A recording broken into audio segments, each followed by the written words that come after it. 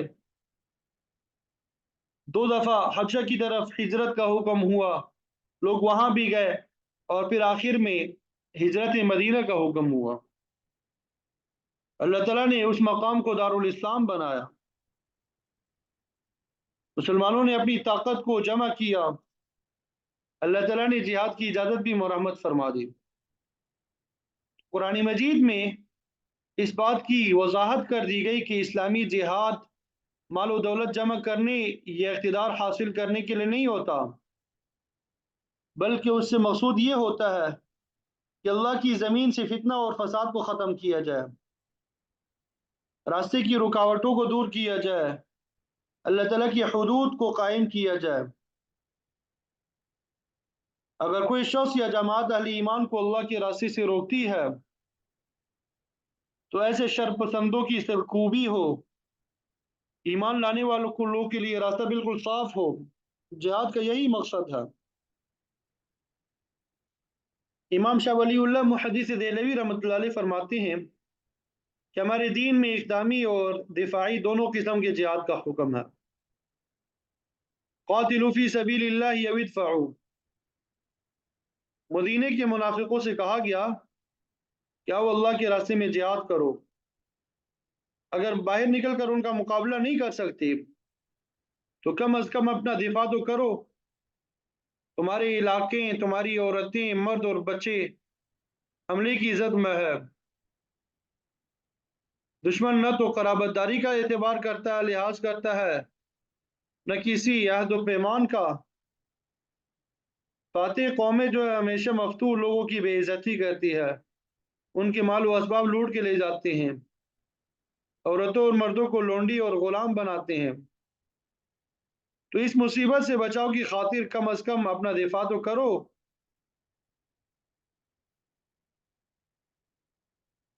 جب امریکہ جاپان پہ غالب آیا تو جاپانی عورتوں کو امریکہ لے گیا، ایک رپورٹ کے مطابق جاپانی عورتوں کے ساتھ بے حیائی کے نتیجے میں 1.25 حرامی بچے جو ہے وہ پیدا ہوئے۔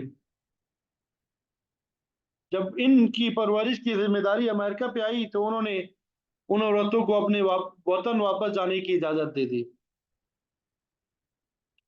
تو جہاد کی دوسری قسم اقدامی ہے، یعنی آگے بڑھ کر کفار پہ حملہ آور ہونا، وہاں کے رہنے والے مسلمانوں پہ زندگی کو تنگ کیا جا رہا ہو، ایمان اور توحید کا راستہ روکا جا رہا ہو، لہذا اہل ایمان پہ فرض ہے کہ وہ دشمن پہ کاری ضرب لگائیں تاکہ فتنہ اور فساد ختم ہو جائے، اللہ کے راستے میں کوئی رکاوٹ باقی نہ رہے۔ اسی مقصد کے حصول کے لیے اللہ تعالیٰ نے اس آیت میں جہاد کی اجازت دی ہے۔ اذن للذین یقاتلون، جن اہل ایمان کے ساتھ کافر لوگ لڑائی کرتے ہیں اب ان کو بھی جنگ کرنے کی اجازت دی گئی ہے۔ ہجرت کے بعد مشرکین جو ہے، مشرکین مکہ نے کئی منصوبے بنائے تاکہ مدینہ کی سرزمین پر مسلمانوں کے پاؤں نہ جمنے پائے۔ ہجرت کے دوسرے ہی سال غزوہ بدر پیش آیا جس میں کافروں کو منہ کی کھانی پڑی، اس شکست کا بدلہ لینے کے لیے وہ اگلے سال مدینے پہ حملہ آور ہوئے اور احد کے مقام پہ